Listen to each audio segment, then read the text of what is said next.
Bonjour groupe, dans cette capsule, nous allons parler de la puissance électrique et de l'énergie. Donc la puissance, qu'est-ce que c'est? C'est le travail que peut fournir un appareil électrique à chaque seconde.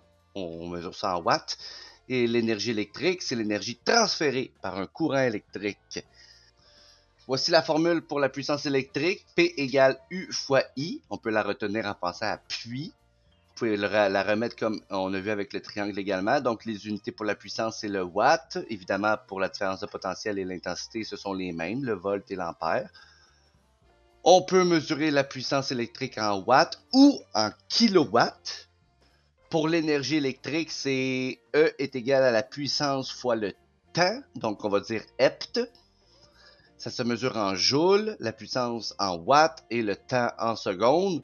L'énergie électrique, on peut soit la mesurer en joules ou lorsqu'on a de très grandes périodes de temps sur de longues heures, on va utiliser le kilowattheure. Pour résumer, la puissance, voici l'équation, c'est puis, on mesure ça en watts ou en kilowatts, et pour l'énergie électrique, c'est hept, et on mesure ça en joules ou en kilowattheure. On va utiliser le joule lorsqu'on utilise un appareil électrique pour quelques secondes. Et comme Hydro-Québec, pour faire les factures, on va utiliser le kilowattheure pour l'énergie lorsque on utilise un appareil électrique durant plusieurs heures. Premier exemple, qu'est-ce qu'on fait avec ça? Ben voilà, un appareil électrique est alimenté par une tension de 120 volts. Il consomme un courant de 2 ampères. Quelle est la puissance de cet appareil? Donc, j'oublie pas de mettre mes informations. On a la différence de potentiel, on a l'intensité, on cherche P, j'applique puis 120 volts fois 2 ampères, on trouve 240 watts.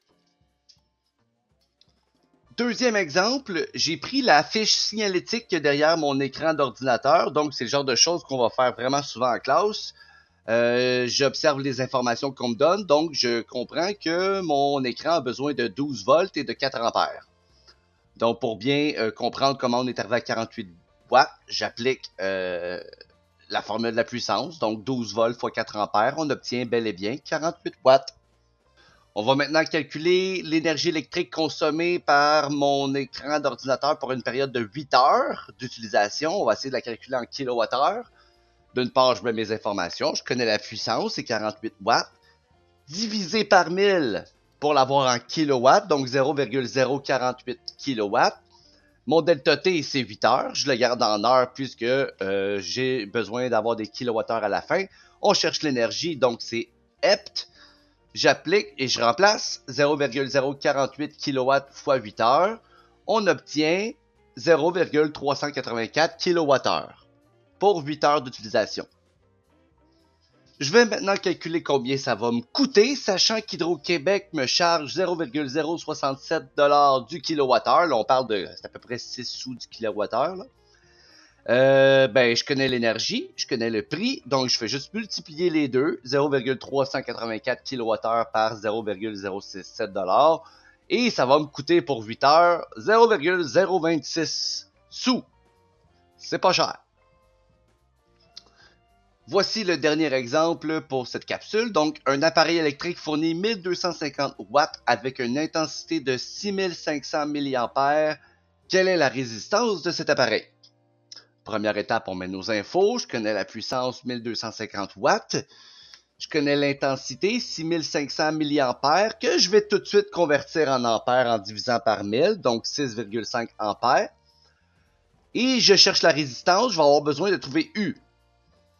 Donc, ensuite de ça, je vais trouver U avec puis, on isole et on remplace. 1250 watts divisé par 6,5 ampères, ça nous donne 192,3 volts. Et je peux appliquer la loi d'Ohm avec Uri, où R égale U divisé par I. 192,3 volts divisé par 6,5 ampères, ça me donne une résistance de 29,6 ohms. Pour terminer, on va résumer. Donc, la puissance électrique, ça se mesure en watts ou en kilowatts avec puis. L'énergie électrique, c'est hept. Donc, on mesure ça en joules ou en kilowattheure. Donc, on se retrouve en classe pour la suite des exercices.